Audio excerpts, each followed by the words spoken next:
Agama Gitu. tidak akan menarik kalau tidak ada mitosnya. Ada doktrin dalam agama terus dipakai untuk menginsight. Itu kesadaran naif yang dia peroleh Ya, gitu ya.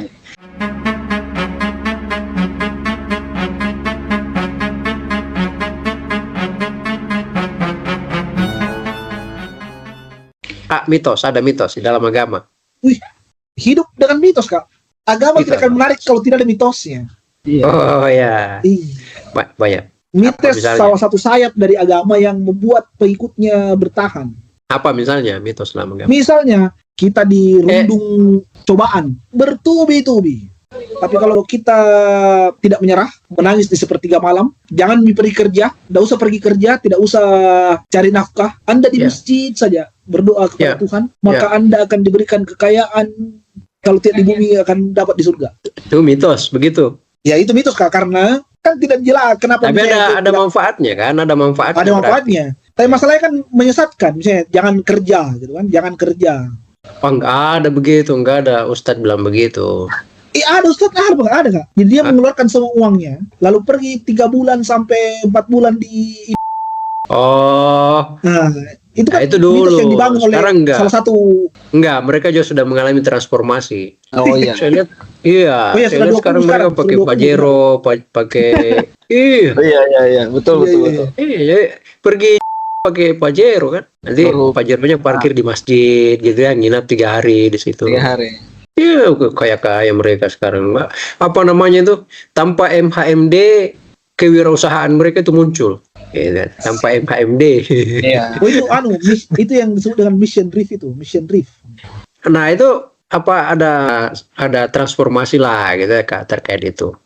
Tapi kan bukan itu kita itu. Ada doktrin dalam agama terus dipakai untuk menginsight. Wah, keren itu ya. Atau brainwash. Brainwash. Oh iya, brainwash. Cuci otak. Surga dan neraka. Ya. Nah, itu kan faith itu kan, itu persoalan iman itu kan. Bukan persoalan yang memerlukan verifikasi gitu ya. Jadi iman itu adalah perangkat bagi orang beragama gitu ya, yang tidak memerlukan verifikasi empirik gitu ya.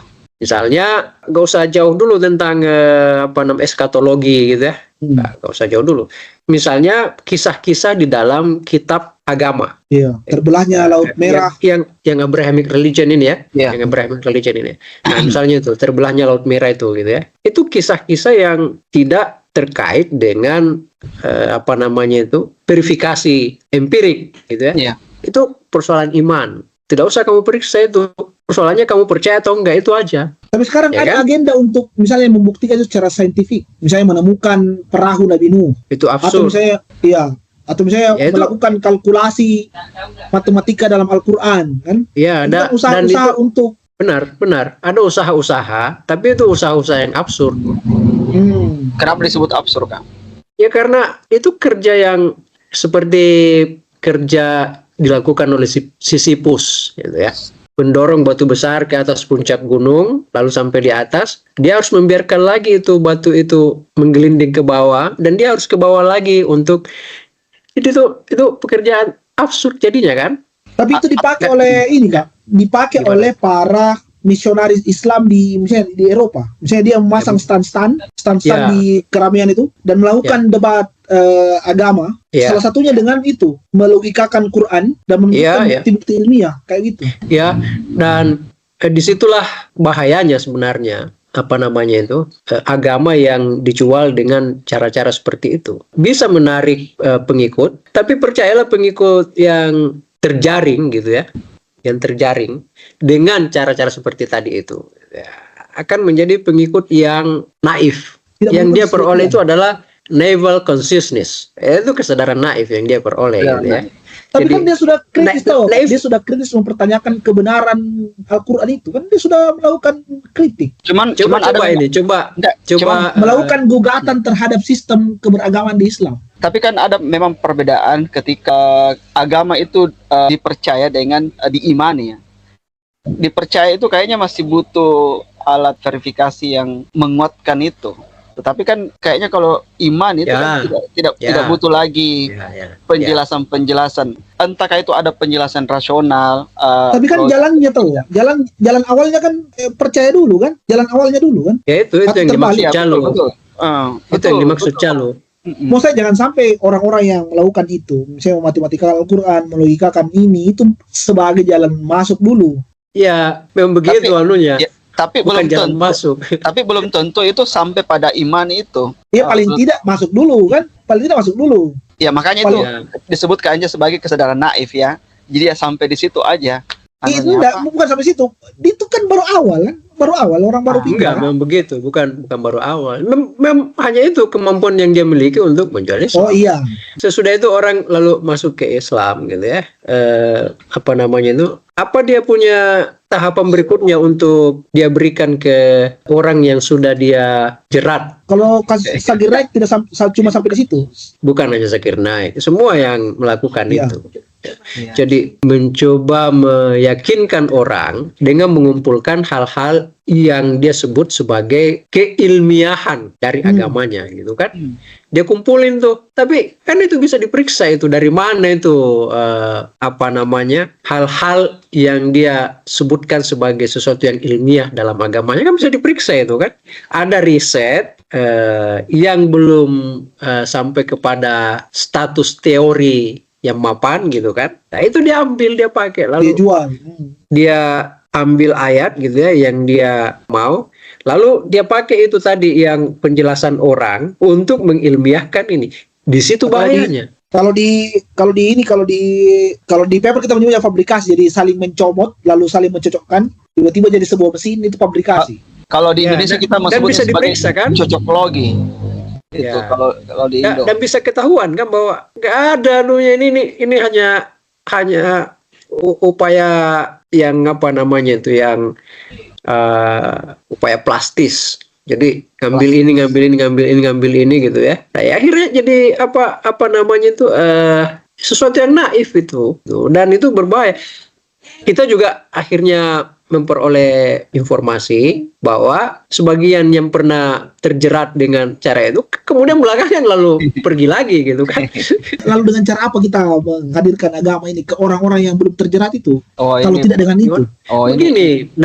Begini, maka kita harus secara jujur bilang bahwa agama itu ada bagian yang bisa dijelaskan. Ada bagian yang tidak dijelaskan sebagai sesuatu yang masuk akal gitu ya. Ada bagian yang Anda tidak memerlukan keterlibatan akal empiris ya, akal ilmiah itu ya. Makanya Nabi ketika berdakwah itu beda-beda ya Kak. Jadi ketika dia berhadapan dengan si ini, dia pakai penjelasan logik begitu yang rasional. Ketika dia berdakwah dengan si ini, dia pakai metode lain ya, yang berbeda. Dan Quran itu punya dimensi yang memang yang diperuntukkan memang untuk kaum yang ingin menggunakan akalnya untuk berislam. Ada memang kaum yang memang ketika wahyu turun ya pokoknya dia percaya tanpa butuh lagi penjelasan rasional, penjelasan ilmiah. Ya, ada begitu. Jadi, Jadi menjawab pertanyaan yang tadi itu. Lalu bagaimana caranya nih menawarkan agama gitu ya? Ya, tawarkan dengan cara yang fair gitu ya. Dengan cara yang fair, dengan cara yang prosedur. Kalau jujur ya, prosedurnya itu jujur dan tidak melihat hasil dari itu. Tapi kan misalnya upaya-upaya itu misalnya memberikan tawaran dibanding dengan cara agama lain untuk ini. Kan kita ini lagi bersaing, kita kan lagi bersaing. Itu dia. Itulah bagian yang bisa mendatangkan mendatangkan beban bagi agama itu sendiri. Apa bebannya? Ya kita akhirnya lihat sekarang di YouTube itu banyak sekali yang baru masuk agama itu, gitu ya. Yang dia dakwakan apa? Bukan agama baru yang dipeluknya kan? Iya. Doktrin-doktrin dalam agama baru yang dipeluknya itu. Yang dia lakukan apa? Dia menyerang agama yang sebelumnya dia anut. Karena memang spiritnya memang persaingan ya. Ini cut ya begini gitu. Jadi ini nakama One Piece. Iya, itu sekarang cara itu namanya fiqh dakwah. Iya. Itu fiqh dakwah. Ikut Jadi dakwah. sekarang dia tidak bicara tentang di publik ya, tidak bicara tentang khilafah Islamiyah Khilafah dan ada lagi. seterusnya gitu ya. Tapi dia gunakan cara-cara populer gitu ya. Populer. Dia ikut punya podcast target ini, dia ikut sekarang, dia punya target pasar sekarang. ya pasar. Target Ya. Pasar. Jadi anak muda. ternyata tidak seperti yang di orang. Ini bagus ini. Bagaimana dengan Habib Jafar, tau gak? Bagaimana Habib Jafar dengan login-nya yang sekarang sudah masuk season 3? Habib Jafar itu bagus. Satu, dia dia datang dengan menampilkan wajah Islam yang dibutuhkan. Jadi dia kan filsafat kan, akidah filsafat ya. Kalau saya nggak salah ya. Filsafat kan ya, filsafat Islam kan. Ya, akidah filsafat namanya. Jadi dia tahu ada bagian yang bisa dijelaskan sebagai sesuatu yang logis gitu ya. Ada yang dijelaskan sebagai sesuatu yang diseberang yang logis itu. Tapi bisa dirasionalisasi gitu ya. Bisa dirasionalisasi. Tapi rasionalisasi itu jangan lalu sama dengan logis gitu ya. Dia bisa terjemahkan dengan sesuai dengan konteks. Di sanalah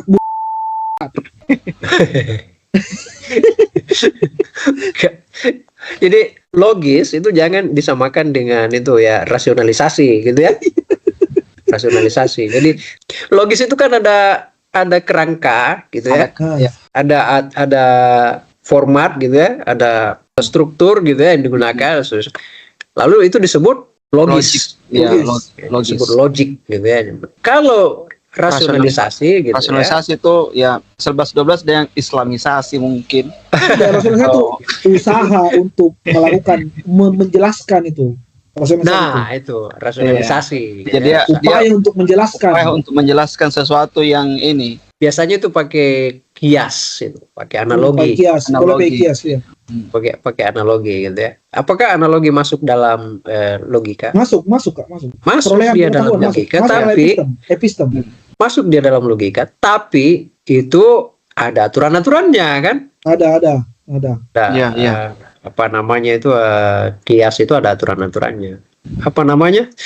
Analogi itu ada aturan-aturannya. Jadi ada jenis-jenisnya gitu ya, analogi itu ada aturan-aturan. Jadi tidak arbitrer, enggak sembarang bikin perumpamaan gitu ya. Dia jadi falasi namanya kalau sembarang bikin analogi gitu ya. Nah, jadi itu tampilkan agama secara fair. Fair ya itu tadi ada yang logik bisa dijelaskan gitu ya. Secara logik, ada yang beyond, dia di seberang itu gitu kan. Nah, itulah iman. Ya kan? Itulah iman. Nah, tadi misalnya Calo itu. Gimana? Kita cukup tercelup saja, mengalaminya saja. Tenggelam di dalam misalnya Calo tadi itu bilang percaya itu dia butuh penjelasan. Kalau percaya itu gitu ya. Saya percaya sesuatu kalau saya sudah memperoleh penjelasan. Nah, di atas itu ada yang ketika dia sudah sampai pada tahap tercerahkan gitu ya. Sampai pada saat tercerahkan karena dia sudah melihat itu tadi. Ada yang sudah sampai pada aku iman gitu ya. Aku iman terhadap itu. Aku menyerahkan diriku. Misalnya enggak. Dulu teman-teman biasanya tuh mencontohkan dengan ketika ada orang datang kepada kamu gitu ya, dan dia dia menyampaikan informasi bahwa saya punya teman dia jago tembak dia. Iya kan, sudah sering kita dengar itu kan? Iya, sudah sering. Iya, sudah sering, bla bla bla bla dan seterusnya. Lalu ditampilkan demo menembak gitu ya, dan dia mampu menunjukkan bahwa dia memang jago menembak gitu ya. Nah, saya yang dapat informasi tadi itu, melihat itu, ditanya bagaimana Anda percaya? Percaya, saya sudah lihat gitu kan. Sudah lihat. Nah, itu percaya itu tingkatnya adalah tingkat yang butuh penjelasan informasi. Penjelasan ya. Jadi informasi yang dia dapat itu dia butuh bukti. Nah, dia butuh bukti. Nah, itu percaya dia gitu kalau dia dapat bukti, ya kan? Nah, bukti itu bisa empirik tadi, itu bisa logik, gitu kan? Nah, dia percaya. Apakah dia iman? Itu katanya letakkan dulu apelnya itu di atas kepalanya. Baru ditembak. Baru ditembak, gitu ya. Kalau dia bilang, tembak saja, aku percaya, gitu ya, itu iman, gitu ya. Misalnya ini ada teman yang bilang bahwa hantu itu ada. Siapa yang bilang begitu? Bilang Sadri. Ya. Kalau Sadri, saya percaya. Saya tidak butuh lagi penjelasan. Gimana? Enggak, itu dia melewati satu fase kalau itu. Oh iya. Iya, dia langsung percaya begitu tuh. Ketika ada kabar bahwa orang-orang ribut nih gitu ya. Iya. Masa Muhammad cerita bahwa dia tadi malam melakukan perjalanan dari Mekah ke Yerusalem, naik ke langit ketujuh gitu ya. Itu Abu Ribut Bakar lah orang-orang itu. ini, wah masa cerita begitu, Jadi gitu ya. Gak Jadi mungkin Abu Bakar. itu Abu Bakar gitu. Abu Bakar. Ya kan? Iya. Abu Bakar datang dan dia bilang, siapa yang bilang begitu? Oh, Muhammad sendiri yang bilang. Nah, kalau Muhammad sendiri yang bilang, saya percaya. Saya percaya gitu ya. Gitu. Saya iman itu. Iman itu, Iman. iya. Itu iman. Atau jangan sampai Abu Bakar tidak. Kenapa dia percaya kalau Muhammad yang bilang begitu? Dia tidak pernah punya kasus sebagai orang yang berbohong, ya kan? Sehingga, nggak mungkin dia bohong. Iya. Abu Bakar nih, gitu ya. Jadi Abu Bakar itu sampai pada satu tahapan mempercayai bahwa tidak mungkin. Jadi berarti baru percaya dong. Gimana? Baru Tidak. beriman dong. Enggak, Tidak. iman itu iman. Iman itu. Karena dia tidak perlu dibuktikan. logikanya bahwa Muhammad belum pernah berbohong. Nah, kalau misalnya Itu sudah terbukti. Kalau misalnya ada Begini. orang-orang yang masih butuh penjelasan tambahan terkait proses. Enggak. Bukan butuh penjelasan. Maksudnya perkataan Abu Bakar bahwa dia benar-benar itu benar itu. Ya, berdasarkan ini Paham. informasi yang dia sudah kumpulkan. Dan itu masih dalam tataran Enggak logika. begini. Muhammad itu tidak pernah berbohong. Hmm. Itu bukan informasi, itu diketahui oleh masyarakat gitu ya. Ya. Bahwa dia tidak pernah berbohong. Ya kan? Dia digelari Al-Amin. Masyarakat menyaksikan itu, masyarakat mendapatkan itu, ya kan? Iya. Bahwa dia nggak pernah berbohong. Abu Bakar juga ada dalam Masalah realitas itu. Dalam Iya. realitas itu bahwa Nabi Muhammad nggak pernah berbohong gitu ya. Nah sekarang dia cerita sesuatu yang tidak biasa, ya kan? Cerita sesuatu yang tidak biasa. Apa respons Anda? Nah, berdasarkan pengetahuan bahwa Muhammad itu tidak pernah berbohong, maka Abu Bakar sampai pada keyakinan, nah itu dia, gitu ya, sampai pada iman bahwa gak mungkin berbohong, gak mungkin dia berbohong, gitu ya. Tapi ini tidak biasa nih yang dia ceritakan ini, tidak biasa, tidak logik, gitu kan? Saya yakin itu terjadi. Nah, dasarnya itu tadi, dia tidak pernah berbohong. Ini ceritanya pasti tidak bohong nih ceritanya, gitu kan? Dasarnya apa? Dia tidak pernah berbohong, ya kan? Nah itu, jadi itu dasarnya Abu Bakar. Jadi itu iman. Saya yakin itu benar. Dasarnya apa? Ya itu tadi, itu kan? Itu. Saya bolak-balik ini jadi satu fair dong kalau jangan karena obsesi mengejar pengikut, obsesi memperbanyak jamaah dan seterusnya, lalu bikin narasi yang atau cerita atau apa namanya itu story gitu ya, sebagai bahan jualan, di make up sedemikian rupa, dipercantik, di make up sedemikian rupa gitu ya, yang bisa mendatangkan problem bagi agama itu sendiri. Ya problemnya itu tadi, kita tiba-tiba kita dapat pengikut yang baru, tapi orang-orang naif, problem kan? Ya. Jadi ini apa namanya itu? Terus jadi juru bicara gitu dari agama ini lagi gitu kan, itu oke. Fans club problem lagi. Mirip fans club itu, fans club ketika anunya digugat, dia marah kan? Fans dia sama saya dengan fans club. Jadi iya benar. Jadi akhirnya kita memperoleh problem kan? Dan saya kira itu sudah mulai perlu dicermati itu. Jadi bagian dari agama ada yang logik itu gitu ya. Ada logos itu dalam agama itu gitu kan. Tapi ada juga mitos. Nah, tapi mitos itu perlu perlu penjelasan yang ini. Saya antara mitos dan logos. Iya, saya kutipkan siapa? Karen Armstrong. Ya, saya bacakan aja ya supaya kita tutup ini ya. Jadi ada penutup. Dalam kebanyakan budaya pramodern ada dua cara berpikir, berbicara dan memperoleh pengetahuan yang diakui. Keduanya penting dan tidak satu pun yang dianggap lebih unggul dibanding yang lain. Keduanya tidak bertentangan, tetapi saling melengkapi. Masing-masing memiliki bidang kompetensi dan dianggap tidak bijaksana untuk mencampur baurkan keduanya. yang dicampur baurkan gitu ya. Logos adalah cara berpikir pragmatis yang memungkinkan orang untuk berfungsi secara efektif di dunia. Ia karenanya harus bersesuaian secara akurat dengan kenyataan eksternal, empiris. Manusia membutuhkan logos untuk membuat senjata yang efisien, mengatur masyarakat, atau merencanakan sebuah ekspedisi. Logos berpandangan ke depan, terus-menerus mencari cara-cara baru untuk mengendalikan lingkungan, meningkatkan wawasan lama, atau mencipta sesuatu yang baru. Logos penting bagi kelangsungan hidup spesies kita. Tetapi ia memiliki keterbatasan. Ia tidak dapat melipur kesedihan manusia atau menemukan makna tertinggi dari perjuangan hidup. Untuk yang itu, manusia beralih kepada mitos. Mitos. Nah, jadi tadi itu tahajud itu bikin kamu ini dan seterusnya itu. Nangis. Ya, Mitos itu mitos. itu untuk melipur dan Iya. itu fungsi mitos untuk membuat kamu tenang ketika ditimpa musibah dan seterusnya. Iya. Gitu. Maka Berat sudah cocok ini saya bilang. orang harus datang dan bilang kepada Anda bahwa ini semua ada hikmahnya gitu Ada ya. hikmahnya. Tuhan ingin menguji Anda gitu ya. Bagaimana Anda bersabar, dan kalau Anda bersabar, Tuhan akan memberikan rahmatnya kepada Anda, kasihnya kepada Anda. Mungkin tidak di dunia, tapi di akhirat. Orang bisa memperoleh pelipur di situ. Dan itu fungsi Mitos. mitos. Iya. Kita ini selama ini terlalu sibuk dengan logos, sehingga kita banyak menderitanya nih. Ya kan? Benar. Ya, karena semuanya ingin kita analisis. Iya. Ya kan? Nah, jadi Untungnya saya berhentilah malas berpikir. berhentilah itu, cukur rambutmu dan berhenti berpikir. Kumismu juga, bro. Kita sudah harus mulai naik ke level berikutnya, gitu ya. Enggak, saya dari Level- sini nih tidak pernah berpikir level- lagi. Mitos. Level mitos.